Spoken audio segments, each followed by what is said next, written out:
last time you spoke to a homeless person? When was the last time you looked a homeless person in the eyes? When was the last time you actually acknowledged a homeless person? When?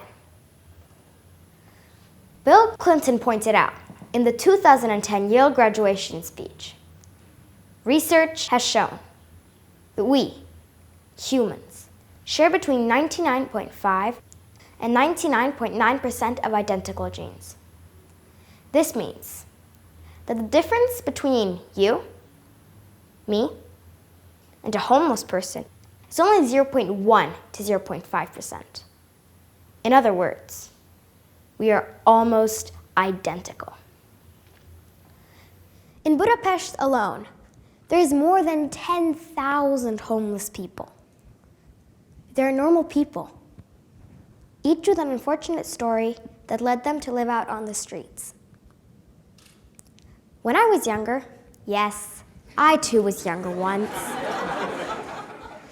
I was walking home with Ari, my au pair, when a homeless man whom I recognized passed by. I approached him. Ari was freaking out behind me, but she didn't interfere. When we finished our conversation, Ari asked me, "Who is he?" I simply replied, "A friend of my mother."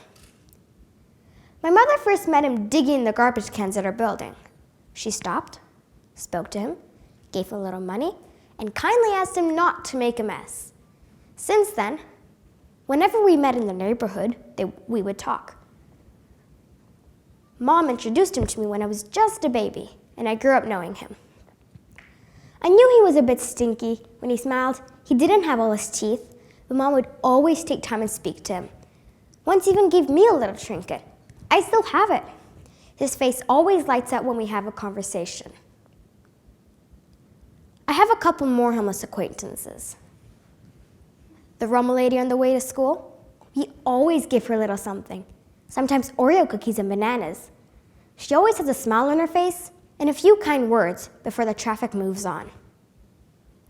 There is also the homeless man at the corner near our house. Every Friday, Dad and I go to Butter Brothers for a kakaóstia. But we also buy an extra one for the homeless man, so he also gets a special Friday breakfast. I know that personally, I cannot help every single homeless person. But if everyone would only help a couple of homeless people and do a couple of good things for them, imagine how much better their lives would be. And even for us, with the feeling that we did something good to another human being. Now, imagine yourself walking amongst people who ignore you, who don't talk or smile at you, who pretend you do not exist, and worst, who move away when you get close. How would you feel? How would you feel? For this, maybe we should put ourselves in their shoes. I mean, literally, put ourselves in their shoes. So let's imagine ourselves taking a break from our comfortable life. Don't worry, only for a few days. Bearing the elements of nature, sleeping on the ground somewhere in the city, wondering where our next meal is coming from. You get the picture? I'm not sure if I'm brave enough to consider it. After all, I'm only 9.5. Well, almost 10. And I doubt my parents would let me do it. But I did actually experience something pretty tough recently. It gave me a taste of what it is like to live in a rough environment. It happened at the beginning of April. Father took me on a week-long horseback riding trip in Erdély, Transylvania. But the weather was not cooperative. For the first 2 days, it was snowing. It was windy. It was -10 on top of the mountain, and I was freezing. I told my father it was too cold. While massaging my hands and feet, he replied, "We have to go on." We were riding for about 5 hours a day. There was no turning back. There was no staying put. And there was no helicopter to come and rescue me. No choice but to keep going. Here I am, on top of the mountain, covered in snow, with the wind blowing, and no choice other than bearing it, and continue as stoically as possible. I cried and my tears froze on my face, but it didn't make it any easier. Luckily, it was only for 2 days, because after that, the weather turned wonderful and the hardship was over. And I forgot about it, because it's not my everyday plight as compared to a less fortunate homeless person for whom it is.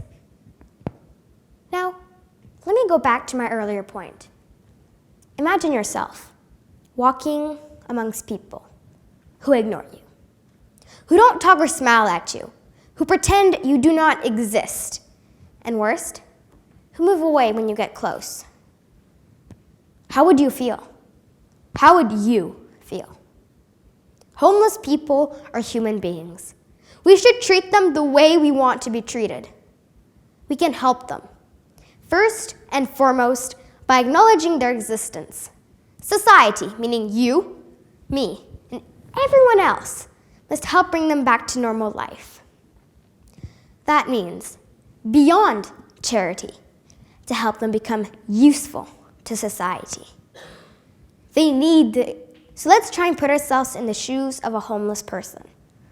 We will look at them differently, with more humanity, with more dignity, and hopefully we'll even speak to them. They need the example. They need the encouragement. And that brings me to my final point. A quote I learned from my father. Rabbi Hillel said about 2,000 years ago, "If I'm not for myself, who will be? But if I'm not for others, what am I? And if not now,